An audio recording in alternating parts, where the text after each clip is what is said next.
Kan su bidang ka kiana zanin tu kan su bebe umtia.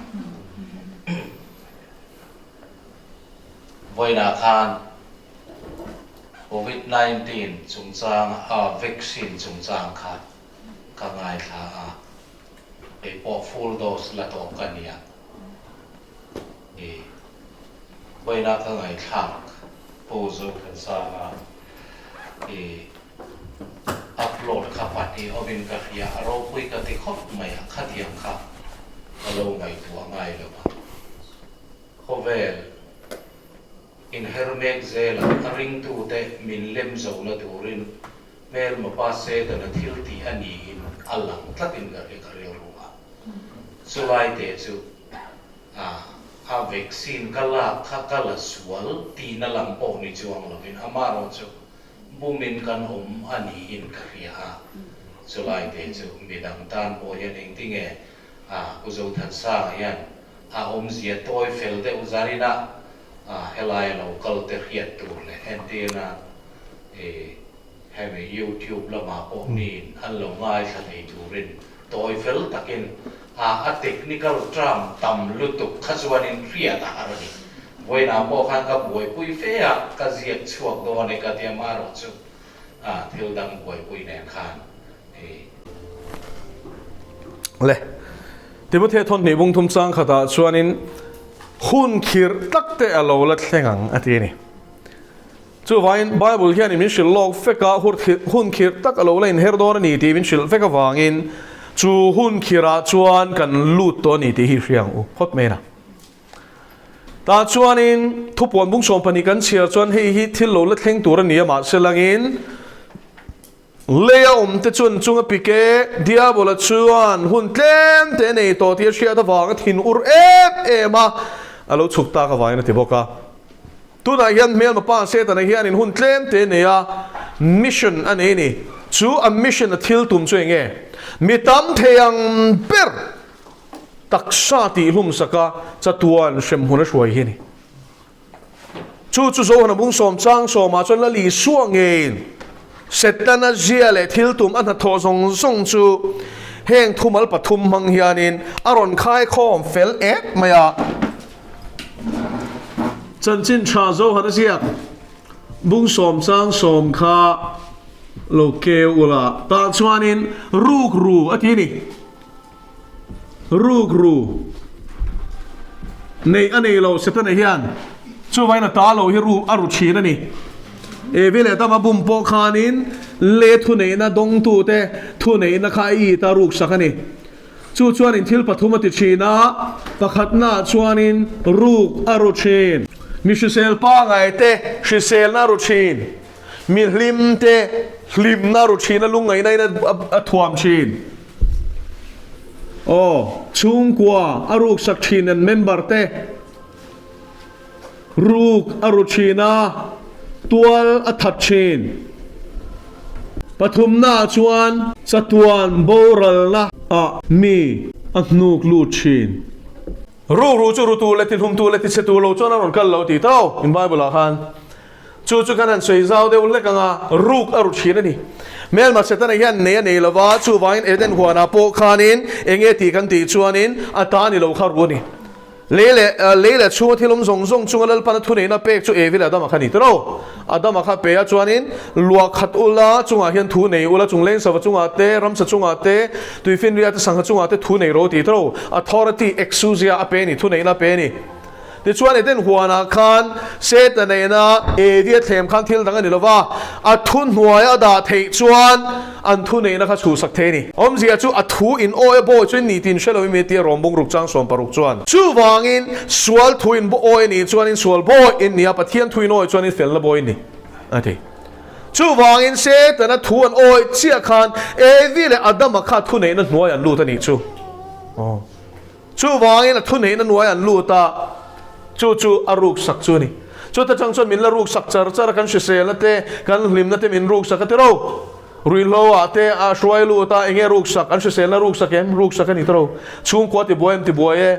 suma heke shisel na ti chia chung ko in ho na ti chuak em ti chuak te ro chu wangin kong sang min ruk saka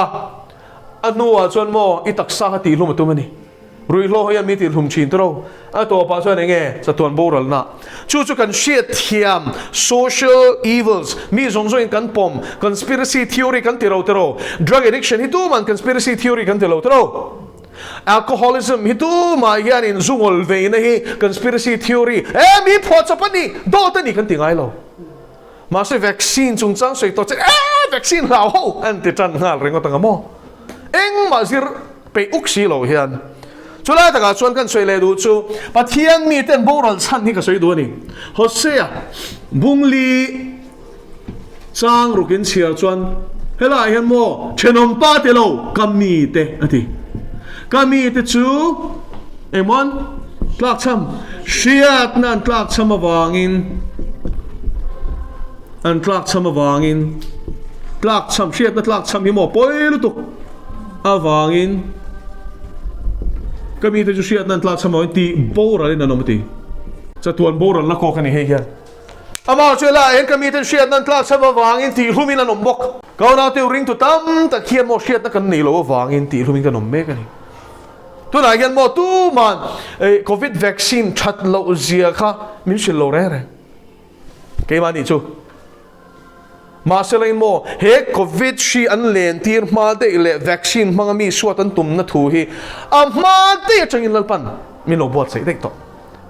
sang ni pakwa de to khan Australia chang hian nu pakhataron kala maklutuk man zana Israel nambo kan ni thu kan sei to now a confirmation pakhat sumo Australian nu Mizoram po selo a om na phe chu selo le zwal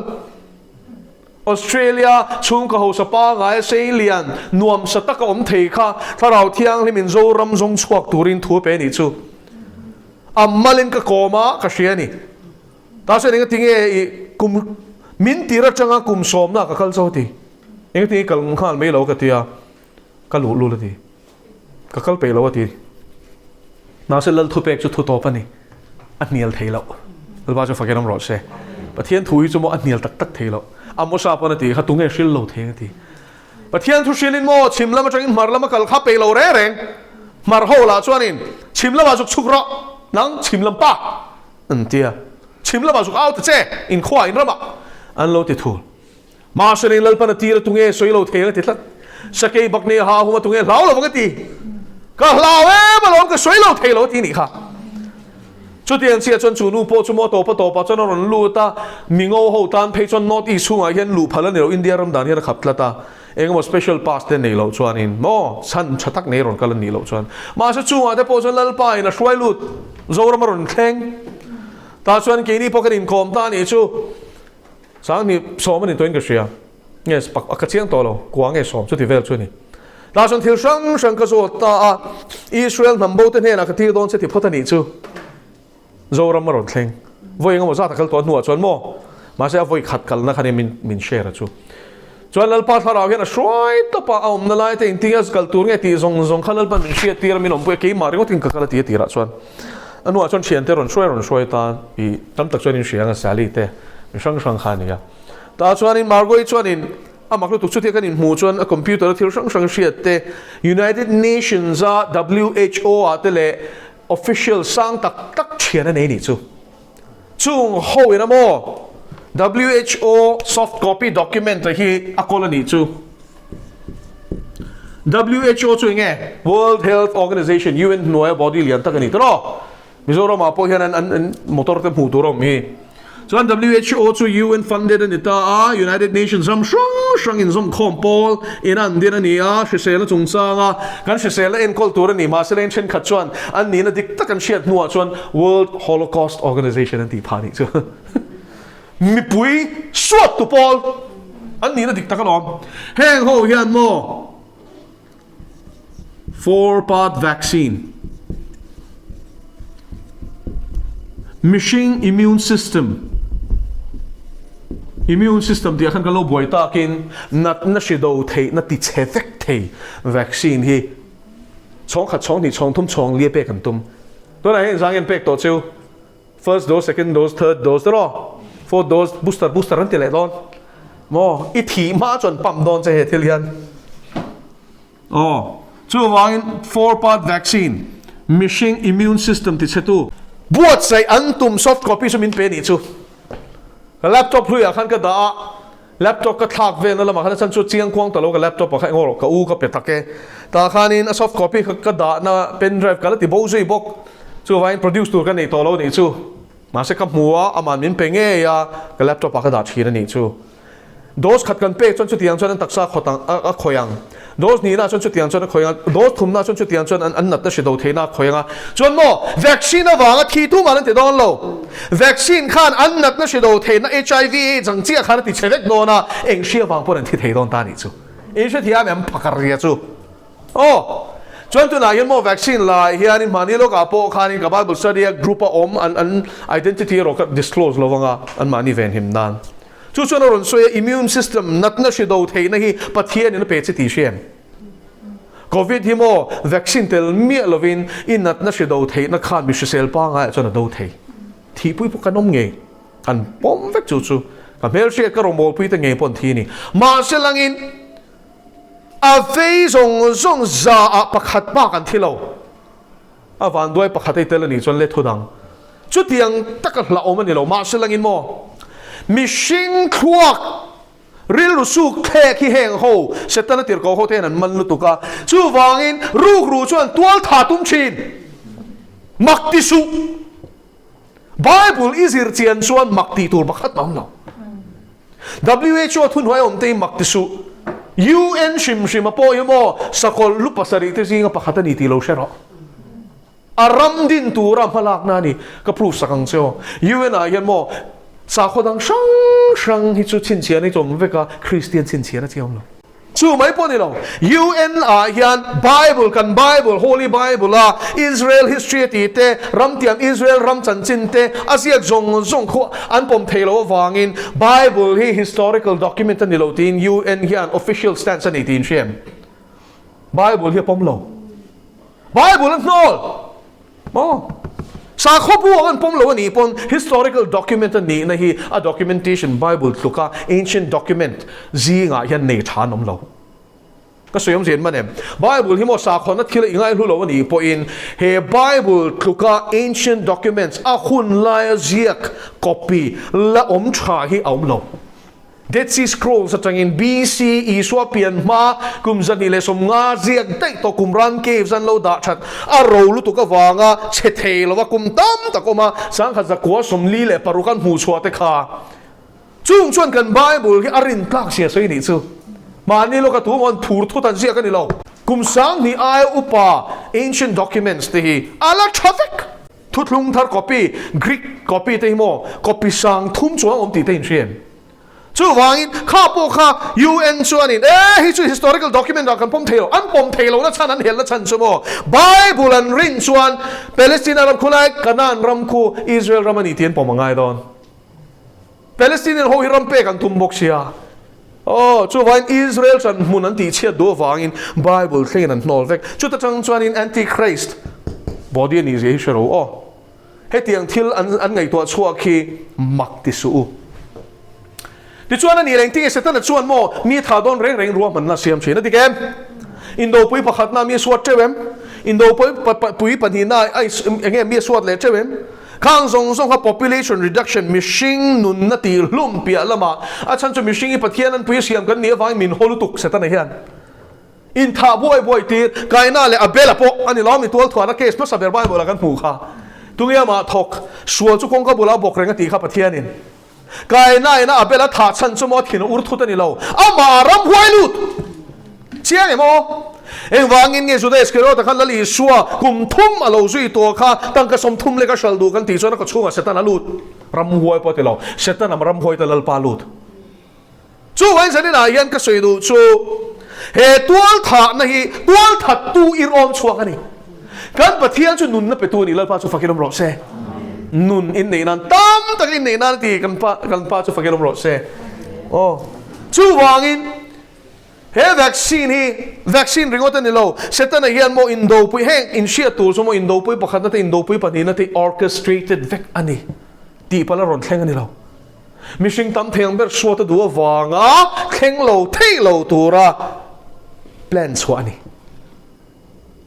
สวยตัวระตั้มเราตัวขัดตาขันกันหลุดโดนจนเราอินซิร์ฟไม่หรอก dân là cần suy vaccine lâu cái nào tiêu khá thì chuan he vaccine hi UN nghe hian 4-part vaccine anh tiêm hi ngã chọn vaccine anh vua mà xem mo he vaccine mang mi tam tak tha an tum ma khanin du thu sam khan zong ta ni chu entinan khovel zong zong a dar thei shi a kha siam chuan an tum phot ta ni chu chuan tum char ma se lang pathian ni no hun ti ma chuan hlo thleng bik lo bird flu an tiêm swine flu an tiêm SARS an tiêm MERS an tiêm pandemic ma se langin tuna engilo COVID-19 ang ema SARS-CoV-2 ni hi aming chu SARS peng chi khato ni tro respiratory disorder ni ta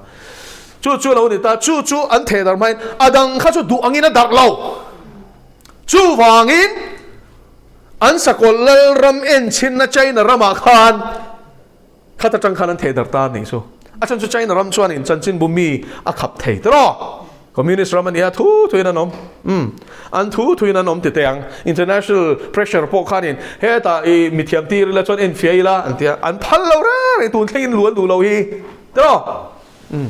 chu vai an lu ta ni pon yun official te po engeng an en tira khati te khani me eng ma hian mu ti tak don lo Wuhan la ba hian siam an yem chu yen li mong e khanin toy tein soi tai la mo he COVID-19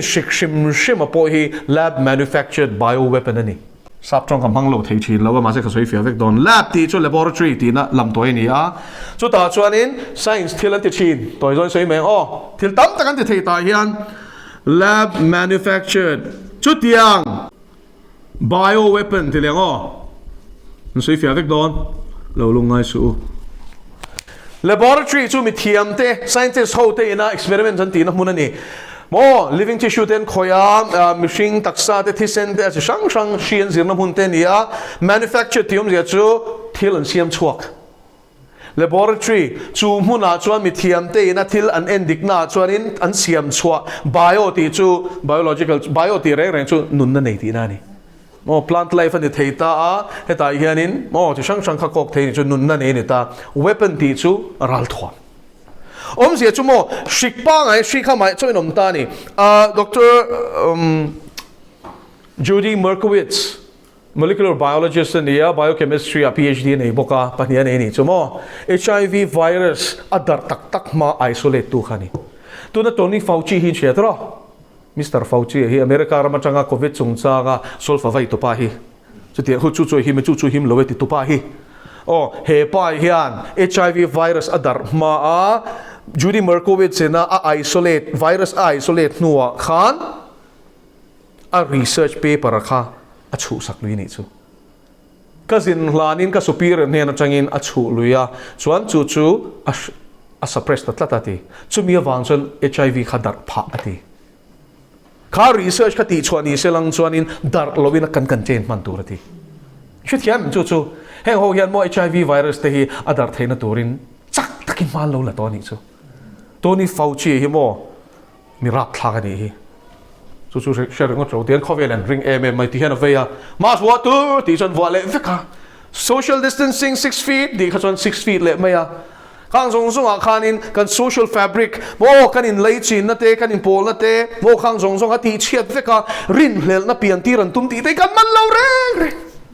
piang ni tero chenom pai nei len don mo ro eng swing eron ken anti toni ama chuan in leng ro local ro te covid lai chuan mo kanin chi effect ko ran su apo tero ma sa de kan vo mo ma se heng ho hian minan ball ne sia chu virus chu eng nga pali po vo la mo a te lu tu khang ong a kana lut han thei a shi se lo zo ma suai a chan chui chil te he tai nap te nge ron chua ka kha mi a khana be ya chu chu hip lut le ya nge hip ru sia mi hanzir tak te chu min ball ne sia chin huem ball bur kan ni thu kan la oi phian le hala mo pathia min siam na ni shi se ni le pa sa pakenom ro se shi chu an chia vai na leng shim kan pom chu mà sẽ chú suy chú machine te suat na thei tu rong pera ti dang lam tu te hi chuan se ta na fin nan mang i shit ya me chuan anan the dar te a media za som kwa hi athun hoi da se ta na hen shen chu media kan ti chu news ti chuak tu cable news ani mo eng news po indur dar san thleng pon ani ang chu ka helo khang rong kha mo enge thurwali enge ala lutuk kan itop mai ni kan PM ina national address an ti don page chuanin news television zong khan on ti chuaka ti chuanin dar ka san ve chu kan tom I mangai don aron ti kha chuan lo zong le te lo tom ta chip mai ni kha e pui chu hoi sen deuh leka eng tin mai khan ron som chuaka covid lai kan leng fa mai ma le police motor chu ni lo sela stop tina khan bo ege khoi kal don khami te don nia ma se police tar fu kha san tang par mai ni ta so lal pa thil ti thei je ka mu chi ang ka tia lal pa min tir na chon lal pa hian khong hi van siam thei tak an min dal lo lal pa cho fakelom ro se vit po lo te ro se mo ma manufactured bioweapon ani mishing te suat tur siam ani ma se in she tur chuma mak teu mai chu virus hi dar chak thei turan siam chuanin ati hlum thei na hi achak lo ti hlum thei chak deuan siam chuan adak chak lo apatni na dar kop thei lo virus a hian engam pon manufacture kwal sela chu ta chun yen limong nge virologist ni PhD degree le ni a hemi Wuhan laboratory an siam chuan na a hian a chief scientist thopui tunu ni henu himo yen limong I chu chuan Hong Kong mi ni ta a chuan heng an thil ti song hi evidence ne paper ne ya America tlan chetani chu tu na hian chanchin kan shele to lo dampo hila dam mem ka shelo ka tiang machine kha chu an hlawa mo an da bo dei to mai thei ka shelo an thil ti ru khai chwa tum reng hi mon ti hlum zel eng ti mo thu di ka shia thei le shi thia mem chu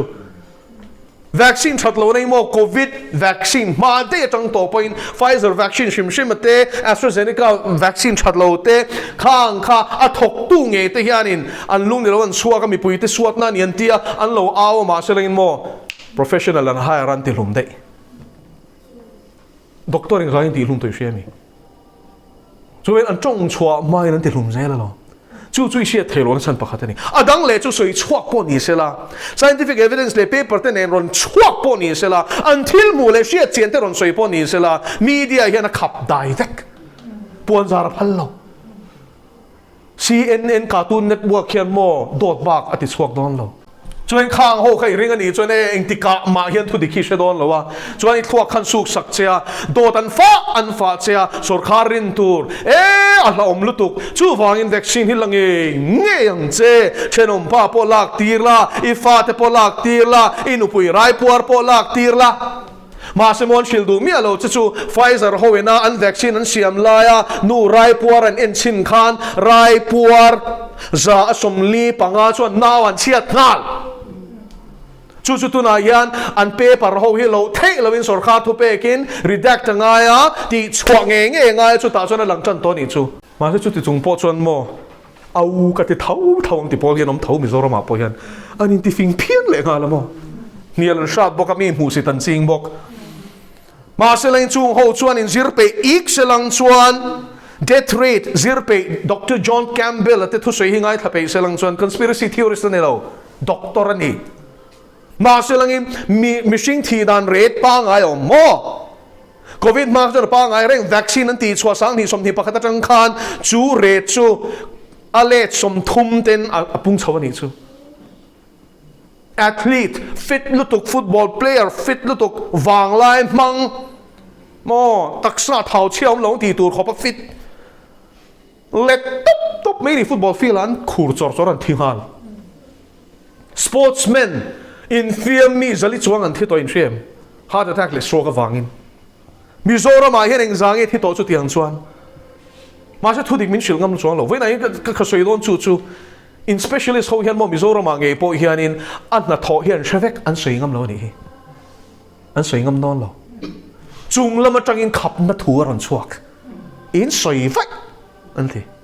an license an revoke sak chuan in en song thei don lo wa degree nei ringot ma se license tel lo chana practice thei lo wa an sheve kuramo chu wain an pum an mangaya thu di kan shil ngam lo chu ke mi mol hi chuan ka shil zel don chu lalpa chu fakerom ro se khovel feeling ka fing velo ke chu lalpa ka chi ka sei zel don chu wain heng song song I conspiracy an ti na chan chu mo mainstream in anti chwalo wang mai mai ni mainstream in ti chok tak war sela ini mo ti leng chu conspiracy theorist ti ho yan tro evidence en ro se ani le lungnat na thlenem hei hian vaccine hian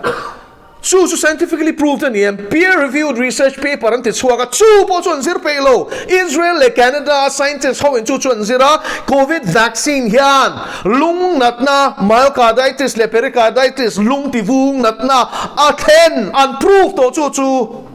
Israeli vaccine pe warbe ramani ti khain shem tro an citizens za som kwami an pe no pang thing an pe chu ti khopa war chu ni ma sen scientists ho in research an be ya lung vung lung natna thlen lua khoi ni chu they can't stroke le heart attack a thithut isia chau hi zir chiang tai la chu tero embalmer ho yan sa prama chan mo an changkang a ke ni ai chuanin taksa a embalming a chuan zia chu taksa troi fat lo na turatan khan taksa chunga thi sen zong zong yan pam chuak chin chu embalmer ho wena an ti nge ni embalming hi amma ringo ta hian zir thaman atinga chu wangin certified embalmers ten ta ni chu mithirwang sombo thiam mithiam anomani chu shanin chu embalmer anti certificate nei thap hoin an me po thup tum lovin he thu dekhin ti chuak ani chu vaccine la athi te kan zir reng na hianin an vein chunga hian plastic ang thil var tleu thei ni alo thwa thei ni alo hi a oma chu chuan a lom stroke le heart attack hen ni shu thian an dekhan chu thua chu pani lo a fin he ta jagula ra changin la chuaka sei tak voi khat phe chu mo fit thuma sei thisen artery thisen zampui an la chuak ni chu tiang thil var chuan an hnok khat vek vaccine la te a zelan hu chu ani le chu ti palemi ko naw te kan harangai tin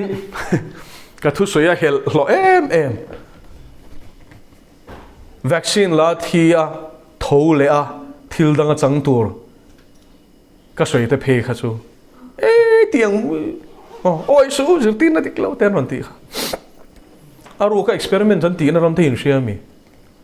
area 51 na experiment an ti zong te in shiami area 51 hi tu man an dai lo an dai phal te chau lo chuan chu tiang ang mun lu to Phil Schneider testimony te hi en ro mi thiam ani hi mi a de lo ring tu chu ni mi lo ma se mi khoi sen ani a field of expertise so geology te nia aerospace scientist ani boka chuan lein hnuaia heng ho hian khopui siam an tum na hian chu mi project a thok tu chu ani chu pa chuan mo chung mun a thil mu te chu soilom alien kan ti hi alien an nelova vantir ko emo ram huai le machine si tha pol an ni mizo po hian in la si kan pol thin tin chiatro sin tha kha khoi ange engange chan tong tu na hian in chut ngai em chu no hun lai thil thleng khala li suwa chuan mihring fa palo kal le don a thleng don ati chen heng thil hi aru kin an sia ma se mi pui mi miriam shilin ring em mi chu experiment an ti na mun thil thleng te chulal pan I enge tunge kha mingan celestial lal pan mu tira America raman mi hang Christian chalutuk chumi chulal pan thil tam taka mu tira khamina khamin hera lal pan mu tira san chu heng thil hi mi tam takin an research Steve Quayle te Tom Horn te heng ho hilal pa hian hetiang lampang chui tur hian atira chan chu mi pui mi mer hian heng hi kan shelo tro kha ho khalal pan hetiang thil setana thil thu ru dap chuaka hai chuaka ring tu te har ro min ti na na mang ma senang na man ro te kan oilo zel chuan ti nia conspiracy theories kan ti sak zel chuan mainstream an pom lo wanga mo kan no sak zel ni chuan ing ti ni don tharau thiang ni min chan pui te se te ro kami te chu shet nan tlak sama vain ti bor an om me tu na po hian so khan la ro ti vain in la pop pop te ro ani len thi khan tu nge mo phur Australia hian mo vaccine COVID vaccine awanga tuar te a compensate mek ti thein shem a compensate ani chuan mo vaccine wanga nat na hi a om ti an pom ti na ni chiang emo chu thil thuru kan ni lo ma selangin an en pe lo a chan chu heta ni lo do ta soi he pa hian conspiracy ni ti kha sual khan in abar ne to lu tuka a chan chu heng zong an pom chuanin anom anom don lawa in shu thiam em thil an pom dan plang puya kha soi hi ni nam don chu kan ngai ngam chin lo ma se mo kan ne na hian vaccine awanga tuar engzange ron kal tuin shem for chang mi engzange kan in chong chai tuin shem mi นูอินอันนาวไปแล้วนุเตเนกตีร์ไลน์นูอินนาวปมไลน์วัคซีนละอาลากนัวเชี่ยอันนาวชุกไก่หัลที่พอเล่มีจุงจูนูชิเซลฟาชิเซลวัคซีนลากวาง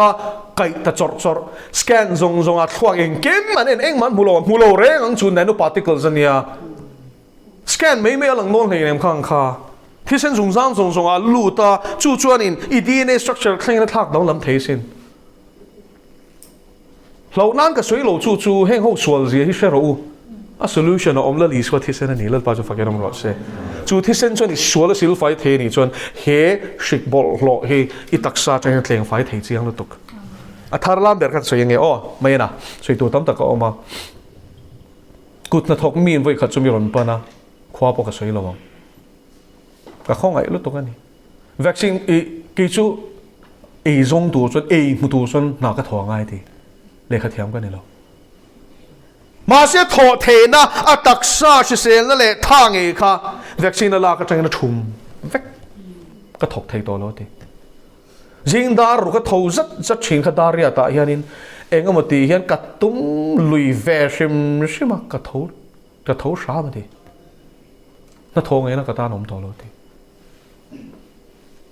นุนข้อชวนั่นลำทีละนี่จุโม่อุ้ยกันนะอันนี้เราก็เราอัทอเราช่วยในตัวเราหมดเราอินที่ขัดยังค่ะแล้วลีชัวคริสต์มามีวัคซีนนั้นตักษาหน้าทอจงอะค่ะอาจุนเละขันชัวตัวนี้ชัวมีแล้วปันทุมินเปกตีระอาชัวนู่นลูกอาชัวน้ำเมลเลยวินก็จุนชัวกันดีอาจุนชัวเฟกันตั้มฟิกเราพาจะฟังกันน้องเราใช่ฮาเลลูยาแล้วลีชัวมีอะไรเฮียที่ดีเทน่ามันนี่เราสุเรานั่นกันสวยเราเฮ้ยอีชัวดำน้ำมาที่ดำตู้เจ้าว่าราฟากันปะเทียนี่เราชุดพาเราชุดเรงมีอะไรที่ดำเรงมาเสียมีเตอูฮารูเฮงังที่เห็นที่สวกที่เชเดรูละมอลตบสูสุดขาดที่นี่ฟังเฮียนะหิมเวกที่นั่นนี่หรอแล้วปารอนหรอปะเทียนถ้าเราช่วยมาเปลี่ยนจะปะเทียนฟ้าเท่านี้ที่ขันดุตกไม่อย่างอ๋อ